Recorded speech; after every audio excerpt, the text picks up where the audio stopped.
Fernando já está aqui com a gente. Boa tarde, Fernando.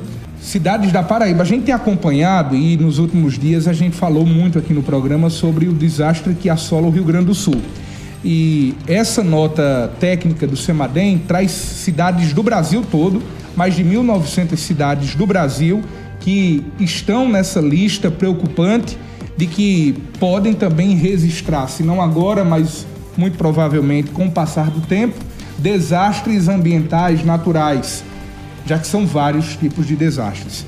Fernando, de que forma você analisa cidades do sertão paraibano estarem nessa lista do CEMADEM? Boa tarde. Boa tarde, José Neto. Boa tarde, Priscila. O pessoal que está nos acompanhando.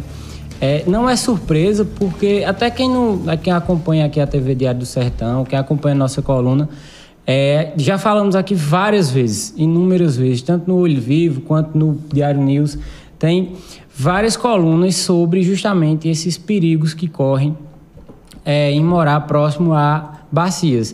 Você que estava acompanhando aí o Zé Neto falando, você percebeu essas cidades e quem é paraibano notou uma coisa peculiar, né? Todas as cidades que foram citadas aí pertencem a duas bacias, que são os dois principais rios que cortam o nosso estado, o estado da Paraíba, que é a bacia do Alto Piranhas e a bacia do Rio Paraíba. Isso daí, apesar de ter estudos hidrológicos, né, mas o conhecimento simples é bem fácil de entender, né? Não precisa de uma pesquisa tão complexa para você saber que as pessoas não podem construir na margem de rios, de riachos e de bacias hídricas. Isso daí, apesar de óbvio, as pessoas teimam, né? Insistem em não obedecer esse princípio básico da natureza, certo?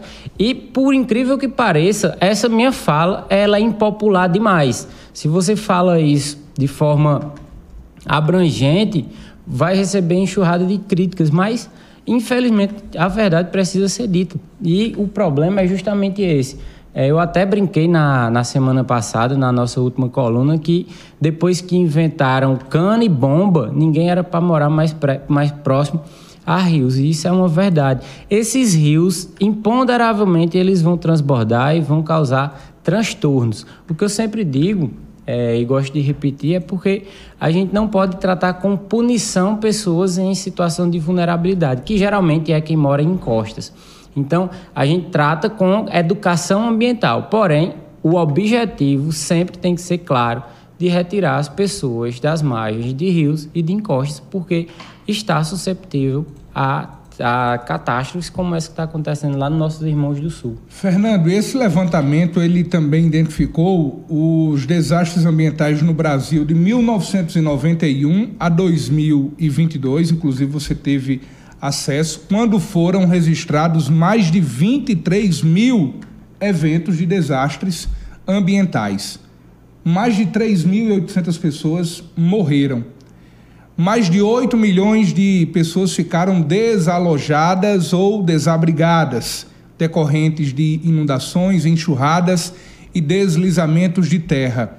Nós sabemos que o controle ou o descontrole, o avanço do urbanismo, das casas, dos loteamentos, construir em locais impróprios, inadequados. Nós sabemos que tudo isso, um dia a conta vai chegar. E a gente está vendo nesse estudo técnico de que cidades aqui do sertão paraibano estão nessa lista, e não é uma lista, eu diria aqui, para tocar o terror, mas é para ilustrar muito bem isso que, como você mesmo disse, que a gente vem falando aqui no Diário de Obras há muito tempo e que muitas das vezes as pessoas acreditam que não vai acontecer. Para você ter ideia, por exemplo, nessa lista que eu trouxe agora, todos esses municípios do sertão paraibano, eles correm risco de enxurrada e inundação. Justamente isso que você acabou de falar, a partir dos rios que, uma hora ou outra, eles transbordarão.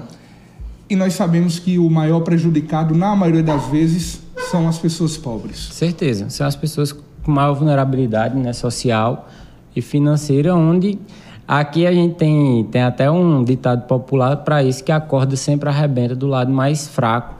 E é isso que acontece. Cabe um parêntese que é justamente o que está acontecendo aqui. Eu recebi uma enxurrada de comentários nas minhas redes sociais. Por que no Nordeste acontece poucos desastres como esse que aconteceu no Rio Grande do Sul, se tem rios, tem construção próximas, etc.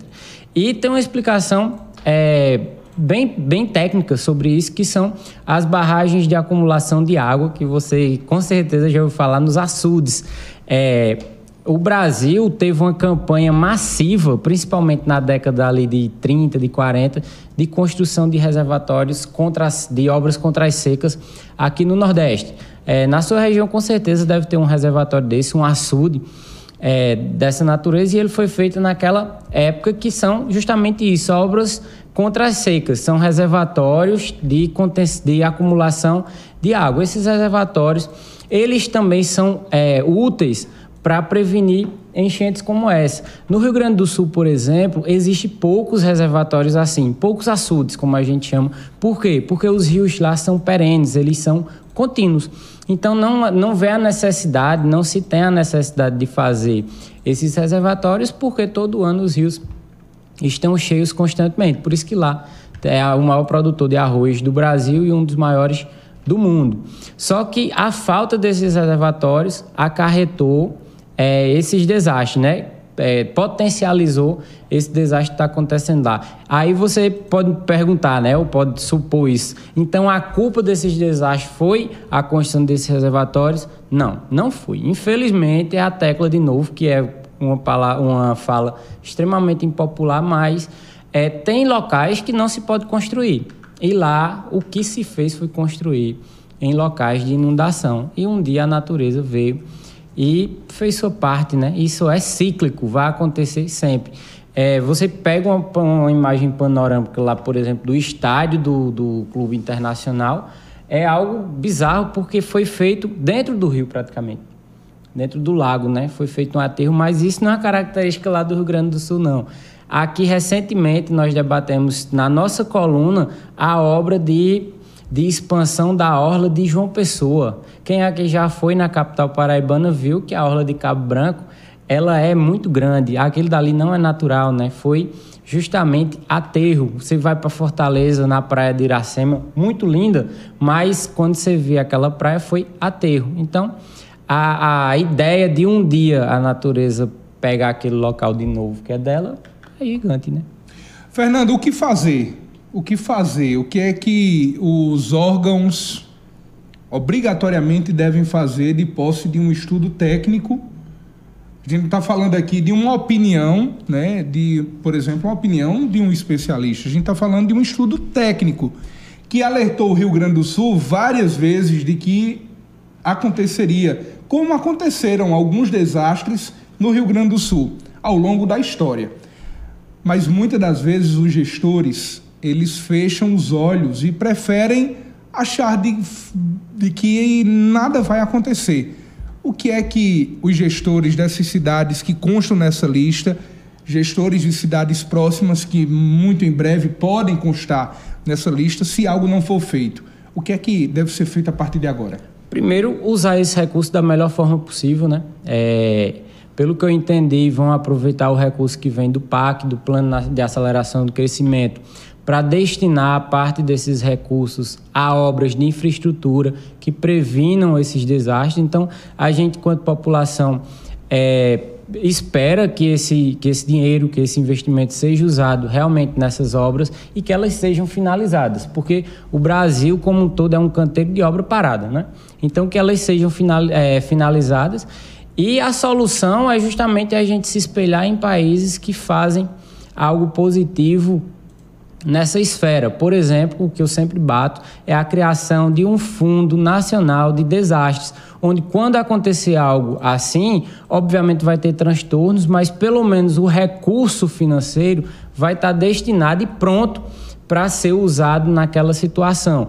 A gente acompanhou nos noticiários, nas notícias, que grande parte da população do Rio Grande do Sul não sofreu ainda mais por conta dos civis, de doação dos outros estados, dos nossos irmãos, né, do Nordeste, do Sudeste, do Norte, que foram para lá fisicamente, fizeram doações de alimentos, de roupas e de dinheiro também, e foi com que salvou. Por quê? Porque o Brasil não tinha um fundo destinado a isso. Até as reservas, até o recurso que era que o governo mandava para lá, tinha que passar por um processo burocrático de licitação, e apesar de ter o recurso em caixa, não tinha como usar. A gente viu até os PIX, que a população mandava para o governo, não podia ser usado porque tinha que passar por um processo burocrático antes. Então, países espelhos, né, países desenvolvidos da Europa, Estados Unidos, já tem esse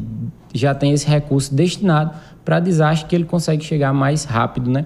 Tem um furacão, eu não vou conseguir lembrar o nome, salvo engano, foi o furacão Katrina. Aconteceu exatamente isso. Foi uma devastação lá na Califórnia, porém, o país de lá, os Estados Unidos, no caso, conseguiu solucionar ou sair desse problema de uma forma mais rápida. Isso não quer dizer que a população não tenha sofrido, que não tenha sido um caos, mas a questão de tempo para superar esse desastre foi mais rápido. Aqui no Brasil fala-se em décadas para o Rio Grande do Sul conseguir se recuperar, e é um absurdo, né?